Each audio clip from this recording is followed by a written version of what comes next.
Welcome to Fireside Giants. My name is Alex with my co-host here, Anthony Rivardo. My friends, we have freaking football today. Dallas versus Tampa. And I can't wait to watch Dallas get absolutely obliterated on national television. That's like my second favorite thing to do. In fact, it's probably one of the wonders of the world. It's like Niagara Falls, Dallas getting smoked on national television, Mecca, I don't know. There's a range of things that is behind Dallas getting destroyed on national television. I cannot wait for Tampa, hopefully, to put them in their place and really have them demoralized going into the rest of the season. The Giants taking advantage of that. But my friends, my family, my Giants family, we're 3 days away. We got some stuff to talk about today, some injury reports. Kadarius Toney, kind of what's going on there. It seems like he is going to be ready and available this upcoming week against Denver. And for the most part, Joe Judge said he's going to have a significant role, and Kadarius Toney can serve a multitude of different purposes, whether it's on special teams, as a receiver, or maybe in a dual running back type of formation, getting really unique and creative with some design sets for him. But we want to talk about that for a little bit. We want to talk about, Logan Ryan just restructured his contract today. So we'll break down that and how much salary space the Giants opened up by, changing and converting some of his base salary into roster bonuses. Before we dive into some of this good stuff, though, Anthony, how you doing today, my friend? I'm doing really good. I'm so excited. Football is finally back. The wait is finally over. Tonight, we get to watch the Tampa Bay Buccaneers take on the Dallas Cowboys. Hopefully, we see Tampa Bay put up like 45 on Dallas and totally blow them out of the water. I would love to see that happen. That would be incredible.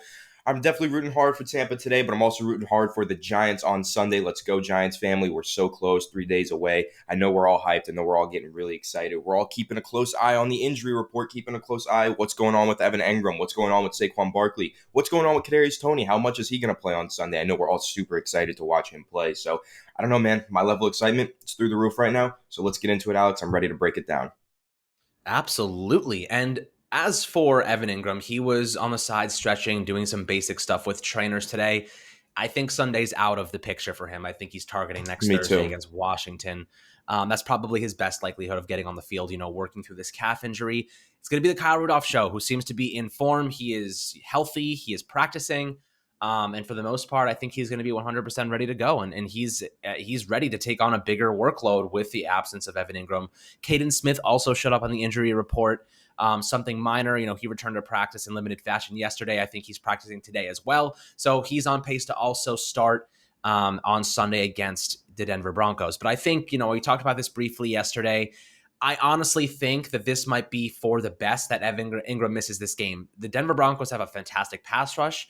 And keeping that in mind, Von Miller, or rather Bradley Chubb, does have an ankle injury. He did not participate in practice yesterday. That's something to keep an eye on. I bet he will play on Sunday. But we'll monitor that as the week goes forward. We're going to be talking to a Broncos content creator tomorrow who will give us some more insight into what's going on there. If it's just something minor, they're not worried about it. We'll see how it's going from his perspective. But as for, guys like Caden Smith and Kyle Rudolph, why are they going to have a better and more influential impact on this game? Well, in my opinion, the Giants are going to have to work in the 0 to 10 yard ratio, that segment of the field, because they have a great secondary, Denver, and they have a great pass rush. So Daniel Jones not going to have time to let his receivers develop routes downfield as much. Secondary is also good, great safeties as well, and Justin Simmons. So they're going to have to really be careful throwing the ball deep. They will mask coverages. They will try to bait Daniel Jones into making bad throws. You have good check down options when it comes to those. We know the Jason Garrett curl route, and we know those hook routes, but we do know that Kyle Rudolph and Caden Smith can catch those and not let go and not let them slip through their hands. So I'm pretty confident that they will actually prove to be a little bit better in that category, in that area, whereas Evan Ingram dropped a lot of passes last year. So I think Evan Ingram missing this game actually might be a benefit. And hopefully, it is, because the Giants really need to walk away with a win. We haven't won a week one game since 2016. It's about time we're due for one. Anthony, when you're looking at Evan Ingram, I know we spoke about this yesterday, so we'll keep it brief. Do you think that this might be a benefit for the Giants? Yeah, I still don't necessarily think it's a benefit for the Giants. I do think it maybe is a benefit for Evan Engram that he doesn't have to play week one, but can just jump in week two since it's a Thursday night game. Maybe they're just saying, let's be cautious with him and let him rest up for that, because it's 3 days apart, basically, before you got to get back on the plane, get to a new stadium, and get into a new game. So I think that Evan Engram being absent from the offense could be damaging. I get where you're coming from, and I do really like what Caden Smith and Kyle Rudolph provide in the short intermediate passing game. I think that they're great players in that regard, but I do want to have as many explosive weapons on the field as possible. I said it yesterday. I want the Giants to come out swinging. I want them to put their foot on the gas and not let up. Let's start from week one having an explosive and high scoring offense. And I think that Evan Engram is part of an explosive and high scoring offense in the long term. So I do want to see him out there as soon as possible. It doesn't sound like he's playing in week one. That's okay. We've got some pretty good tight end depth. I feel really confident in Caden Smith and Kyle Rudolph, so I'm not too worried about it. But long term, I would like to see Evan Engram hopefully go out there, have a good season, prove a lot of doubters wrong, and maybe even work his way to an extension with the Giants at some point. Yep, and hopefully that is the case. And let's jump over to Logan Ryan really quickly, who just restructured his contract to open up some salary space. So basically, some players have been doing this. They've been, converting their salary into roster bonuses, which actually promotes them to be kept on the roster for longer. Sterling Shepard did it yesterday, converted about $6 million of his $7 million base salary this year into a bonus that created $4 million of cap savings. So his cap hit this year, $5 million. It was $9 million. So the Giants save $4 million there.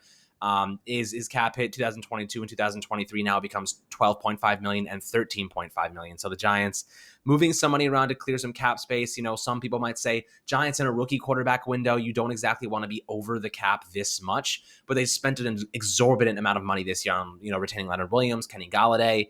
Right off the bat, that's like $130 million right there in extensions of 4, 3, and 4-year deals. So hopefully this ends up panning out, and the Giants clearly think of Sterling Shepard and Logan Ryan as key pieces moving forward. Logan Ryan just converted $4.425 million of his $5.5 million base salary this year into a bonus that created $3 million of cap savings.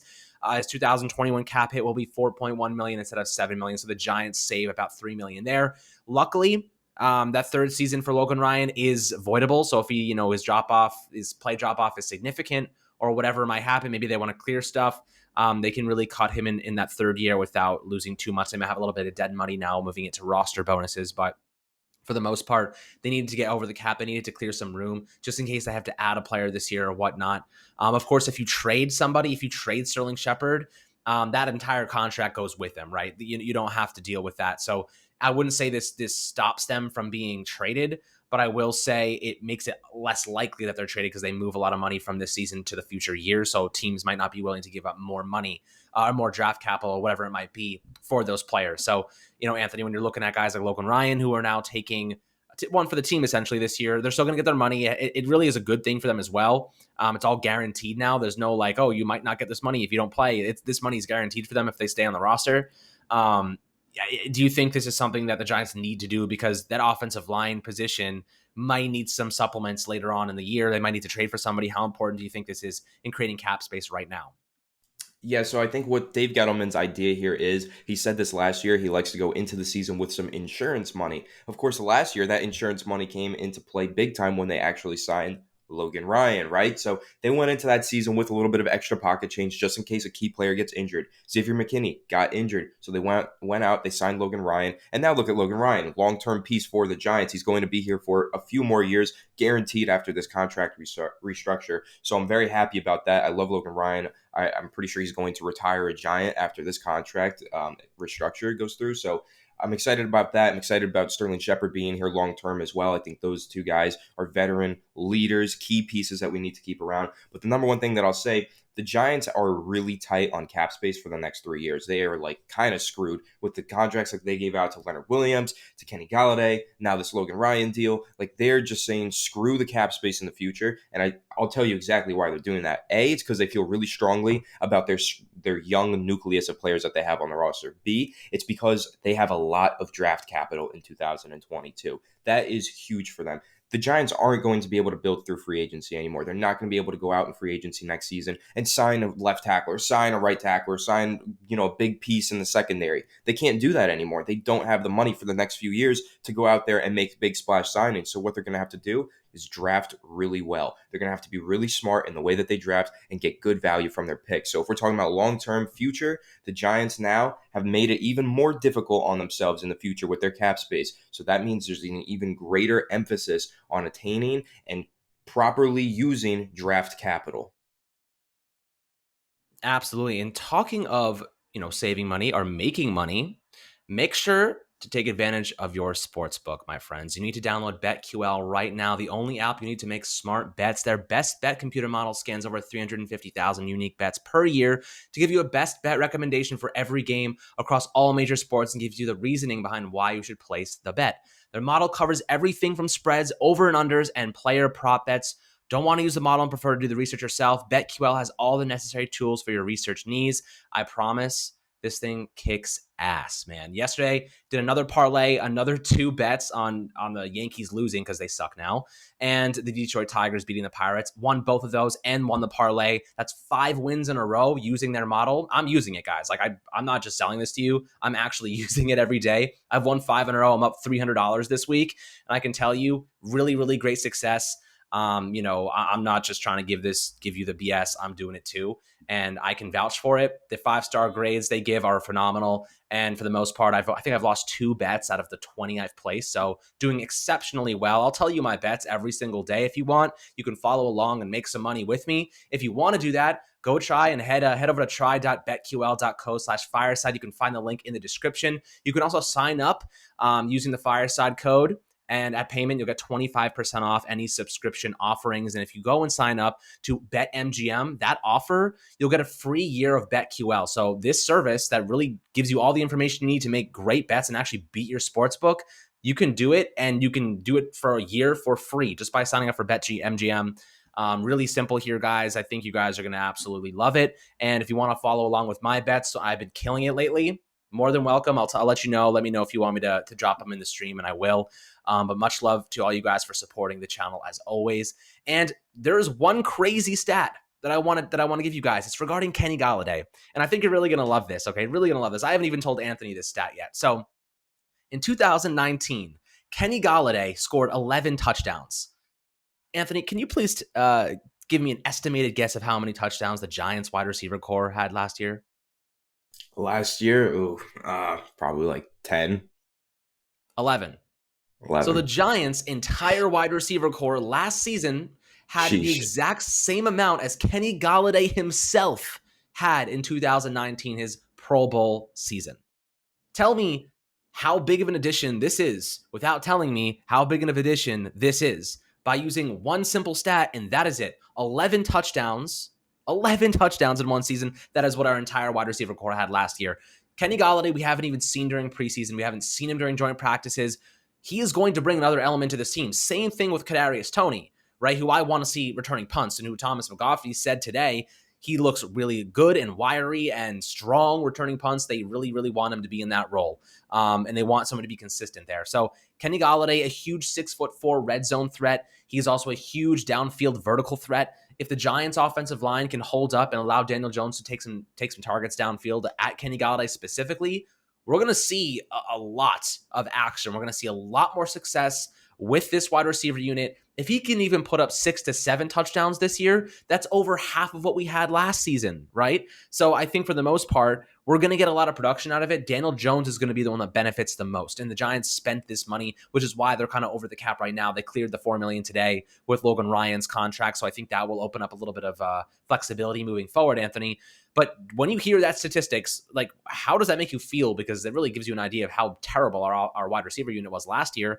And now heading into 2021, the impact that Kenny Golladay is going to have. People only saw our base offense without any of our playmakers, without Saquon, without Rudolph, without Kadarius Toney, without Kenny Golladay during the Patriots game and the preseason game. We don't even know what this offense is going to look like. The media is not allowed to see team drills, guys. The media is not allowed to report on team drills. They're not allowed to report on team formations or anything that can give us any idea of what this scheme looks like, right? So when you keeping that in mind, Anthony, how are you feeling moving forward? Yeah, in terms of that statistic, of course, I'm feeling like the Giants' offense sucked last year. And Kenny Golladay is going to be a big part of fixing that. That's how I feel, because Kenny Golladay is a touchdown machine. He is a playmaker. Touchdown makers, Dave Gettleman likes to call those players. He is a tremendous acquisition for the Giants. He's going to be huge for them. And I do think that the Giants' offense is going to improve significantly this season. Again, yeah, we haven't seen too much of the schematics because we're really not allowed to. But hopefully the schematics have changed because the personnel has changed, right? The personnel last year was bad and the scheme was bad. But hopefully, adding players like Kenny Golladay, having Saquon Barkley back in the lineup, that might open up the playbook, open up the offense, and maybe Jason Garrett can make some tweaks to the scheme to help get the most out of those players. So that's what I'm looking forward to and hoping to see come to fruition from Jason Garrett and the Giants offense this year. I think that the Giants did a phenomenal job acquiring all of these players. And since they did, it should take the offense to the next level, and it should allow Jason Garrett to have a little more creativity and get a little more out of each player. Absolutely, absolutely. We're hoping for the best this upcoming week, my friends. This is going to be not a quiet couple of days, but Joe Judge wants to keep everything under wraps, right? Everything staying quiet is an advantage for the Giants. So we'll get you guys any news, of course, that flows in. Like any cap restructures. I think today was the last day they had to actually make those restructures. So the Giants are now under the cap, which is a good sign for them moving forward. They can make a few more deals or, a few more cuts, whatever it might be, whether it's a trade or anything. We'll keep you guys updated on anything if it's significant enough. But that really wraps up our episode today. Once again, thank you to our sponsor, BetQL, the only app you will need to beat your sportsbook. Find their information along with a 25% off discount code in the description of this video. And also check out the special BetMGM offer in the description in order to receive a free year of BetQL and other sportsbook sign-up offers and bonuses. Again, I'm up like $400 already. I've only been using it for like 3 weeks, and Friday beers, baby, all on BetQL. So really appreciate everyone tuning in, and we'll catch you guys on the next New York Giants episode. Make sure to subscribe below on Apple, Spotify, and YouTube.